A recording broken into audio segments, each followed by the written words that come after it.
السلام علیکم ویورز، میں ہوں علی رضا اور آپ دیکھ رہے ہیں میرا YouTube channel Ali Raza officials. اب تک کی عام ڈیولپمنٹس کو لے کر آپ کے سامنے ایک بار پھر سے حاضر ہوا ہوں۔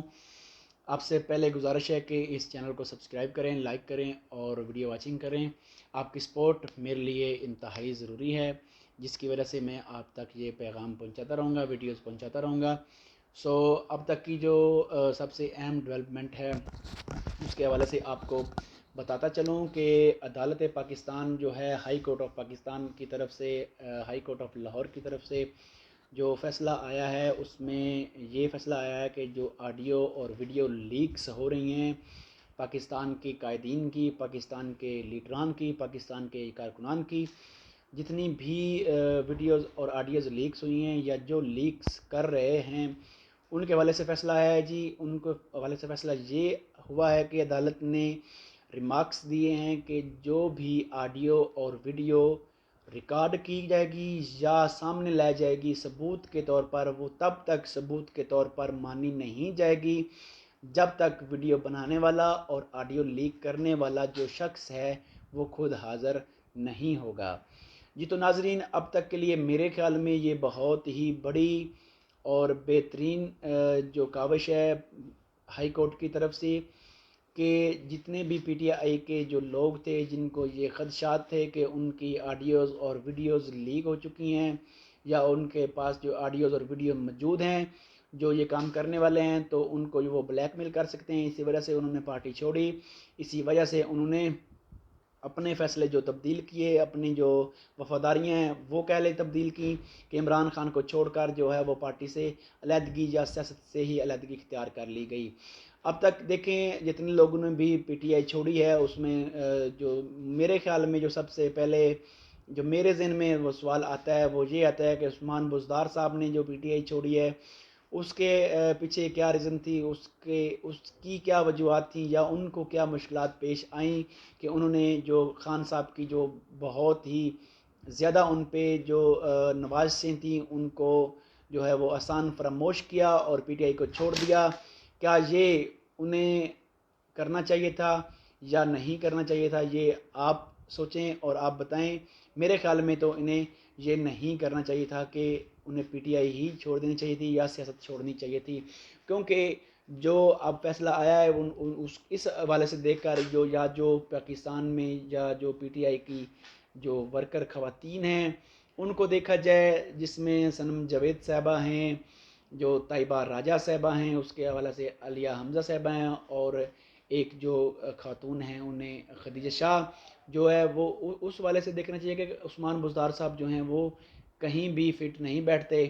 کیونکہ عثمان بزدار صاحب کو کوئی مشکلات پیش نہیں آئی جس کی وجہ سے وہ پارٹی کو الوداع کہتے۔ اس کے بعد کی جو ڈیولپمنٹ ہے وہ یہ ہے کہ جی ایک ہماری جماعت ہے T L P Tehreek Labbaik Pakistan, انہوں نے ایک لانگ مارچ نکالا ہوا ہے، وہ لانگ مارچ لے کر اسلام آباد پہنچ رہے ہیں۔ اب تک جو ان کا لانگ مارچ ہے وہ ملتان پہنچ چکا ہے، اس کے بعد جو ہے وہ لانگ مارچ جو ہے وہ ملتان سے خانیوال پہنچے گا۔ اب تک کی جو ان کی جو تقریر تھی یا جو ان کا بیانیہ تھا اس میں سعد رضوی صاحب نے یہ بیان دیا ہے کہ جی ہمارا لانگ مارچ شروع ہوتے ہی لانگ مارچ شروع ہوتے ہی جو ہے وہ مہنگائی جو وہ کم ہونا شروع ہو گئی ہے۔ آپ دیکھیں اس میں کتنی صداقت ہے یا کتنی سچائی ہے یا کتنا کہہ سکتے ہیں کہ یہ ٹھیک ہے ان کا کہنا کہ ان کے لانگ مارچ شروع کرتے ہی جو ہے وہ مہنگائی جو ہے وہ کم ہونی شروع ہو گئی ہے، اور ان کا کہنا تھا کہ ہمارے اسلام آباد پہنچنے تک جو ہے وہ مزید مہنگائی کم ہو جائے گی، اور ہمارے اگر مطالبات نہ مانے گئے تو ہم جو ہے وہ دوبارہ ایک لانگ مارچ جو لے کر آئیں گے۔ ان میں انہوں نے کہا ہے کہ اگر جو حکومت وقت ہے وہ الیکشن نہیں کرواتی، اس حوالے سے بھی ہمارے مطالبات ہوں گے، اس حوالے سے بھی ہم جو ہے وہ لانگ مارچ ایک اور لے کے آ سکتے ہیں کہ الیکشن کراؤ اور ملک بچاؤ کی جو مہم ہے وہ چلائیں گے۔ جی تو ناظرین، آپ کو کہاں تک لگتا ہے کہ سعد رضوی صاحب یہ کر پائیں گے یا ان کی جو جماعت ہے وہ کر پا رہی ہے، یا جو ان کا لانگ مارچ ہے اس میں کتنی سٹرینتھ ہے؟ جی اس کے بعد جی پرویز الہی صاحب کو 2 مقدمات میں جو ہے وہ رہائی ملی، اس کے بعد جو ہے پھر اینٹی کرپشن نے انہیں گرفتار کر لیا، رات گئے۔ اب دیکھیں جی پی ٹی آئی کے کارکنان جو ہیں وہ بھی گرفتار ہو رہے ہیں. اگر پرویز الہی صاحب دوبارہ گرفتار ہوئے ہیں تو آپ کے مطابق کہاں تک آپ کو نظر آ رہا ہے کہ پرویز الہی صاحب کا جو مستقبل ہے وہ پی ٹی آئی کے ساتھ ہے، اور کہاں تک جو ہے وہ پی ٹی آئی کو وہ خیر آباد یا کہہ سکتے ہیں یا نہیں کہہ سکتے؟ میرے خیال کے مطابق ان کی جو نیکسٹ پریس کانفرنس ہے وہ آنے والی ہے، جس میں وہ اعلان کریں گے کہ میں پی ٹی آئی سے دستبردار ہو رہا ہوں، جس کی اس کے بعد جو ہے ان کی جو بھتیجے صاحب ہیں شجاعت حسین کے بیٹے صاحب جو ان کا بیان آیا تھا کل کہ اگر وہ پی ٹی آئی سے دستبردار ہوتے ہیں تو انہیں اپنی الگ پارٹی بنا لینی چاہیے. ان کی جو ہے وہ جماعت ہے اس میں ان کی جو کاف لیگ ہے ان میں اس کی جو ہے وہ کوئی جگہ نہیں یا کوئی گنجائش نہیں، یا ان کی سیاست کی کوئی ان کے پاس راہ ہموار نہیں ہے کہ وہ دوبارہ جو ہے وہ شامل کاف لیگ میں ہو سکیں گے. جی ناظرین، اس کے بعد دیکھیں کہ میرے خیال میں جہاں تک میرے سورسز کا جو انالیسز ہے، جہاں تک میرے ذرائع کے مطابق جو ہے وہ یہ چل رہا ہے کہ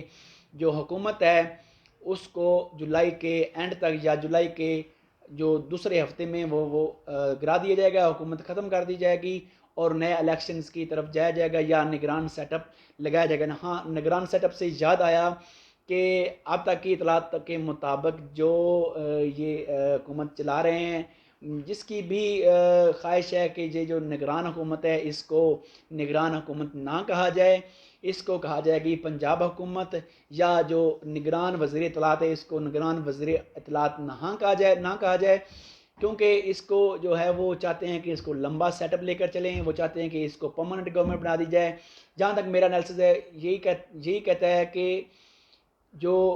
یہ چاہتے ہیں کہ نگران حکومت نہ کہلائی جائے، اس کو جو ہے وہ پنجاب حکومت برقرار کر دیا جائے اور لمبے عرصے تک اس کو لے کر چلا جائے. حالانکہ اس میں کتنی سچائی ہے یا کتنی صداقت ہے یہ آپ کو آنے والے وقتوں میں نظر آ جائے گا.